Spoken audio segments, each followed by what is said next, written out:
exclusively on Gearz. Look at the world of motorsport this afternoon. We're going to start off with MotoGP. It is the final round of the MotoGP season. Moto2, Moto3 as well at Valencia this coming weekend. A bit wet at the moment. Good news in Moto3 is our very own Brad Binder was 7th on the timesheets, free practice 1 at present. So that was a little bit earlier. And MotoGP has finished just a short while ago. First free practice. Nicky Hayden on the Ducati was the quickest. So Ducati has had such a very, very difficult season. So I'm sure that the Ducati riders will be hoping for a little bit of rain. Also, it'll be the last race for Valentino Rossi on a Ducati as he moves back to Yamaha next year. So Hayden was quickest from Pedrosa, Lorenzo, Andrea Dovizioso, Alvaro Batista, Alex Espargaro, Valentino Rossi, Carl Crutchlow, Randy De Punier, and Casey Stoner rounding out the top 10. That's MotoGP. Don't miss it. It's going to be all live on Supersport this coming weekend as well.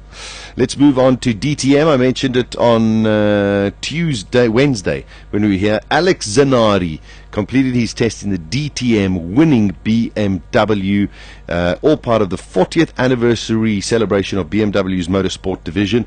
Now, Alex Zanardi actually raced for BMW, but in the World Touring Cars a few years ago, even with his 2 amputated legs, and he actually even won a race, which is quite spectacular. Zanardi had this to say: "I'm overjoyed to have been given the opportunity to drive the BMW today.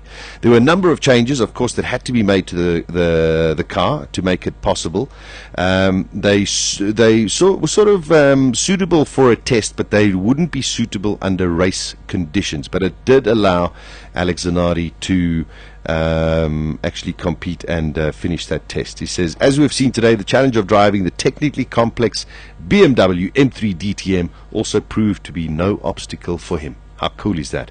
Well done, Alex Zanardi. Then moving into the world of Formula One, McLaren boss Martin Whitmarsh. And this is such a contradiction, it's unbelievable. They've signed Sergio Perez, and when they signed Sergio Perez, they said, Perez is ready, he's definitely right up there, we can't wait to have him in the car.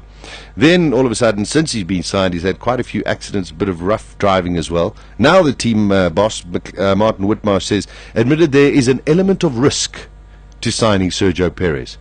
Very, very peculiar. Other news, the Abu Dhabi Young Drivers Test yesterday was the final day, and it was great to see this. Davide Valsecchi was quickest. Now, he is the GP2 champion, and he hasn't really been signaled to be joining any of the F1 teams. And I posed a question the other day, then what is the point of having GP2 if you win the championship and you don't go up to Formula One? Because this is the official feeder series. So, very peculiar. It would be nice to see Davide Valsecchi maybe even get a test drive role somewhere along the line.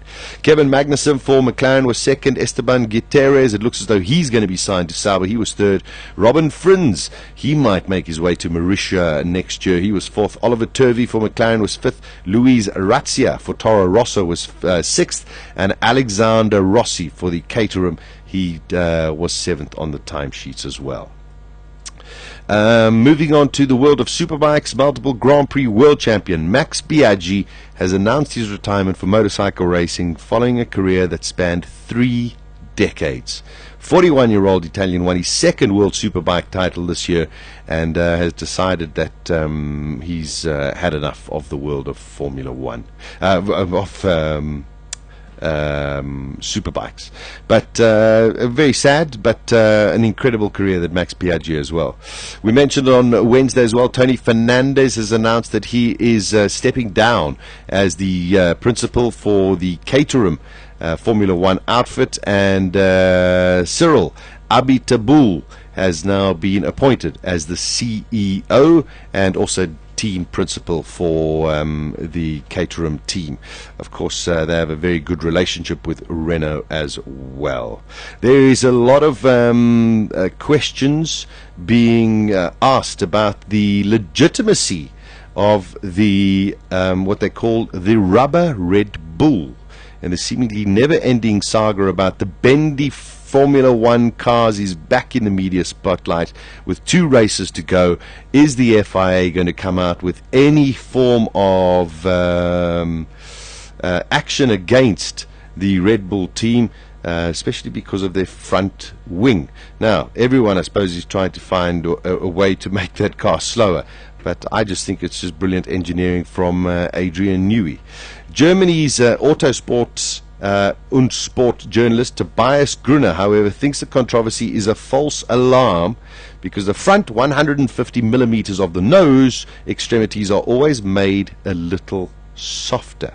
So it might come to nothing, but we'll have to wait till they get to Austin next week for the penultimate Formula One Grand Prix race. There we go. That's a quick look at the world of Formula One. At the next intersection, turn on Gearz with Sasha Martinengo. weekdays from 12 to 2 p.m. Central African Time.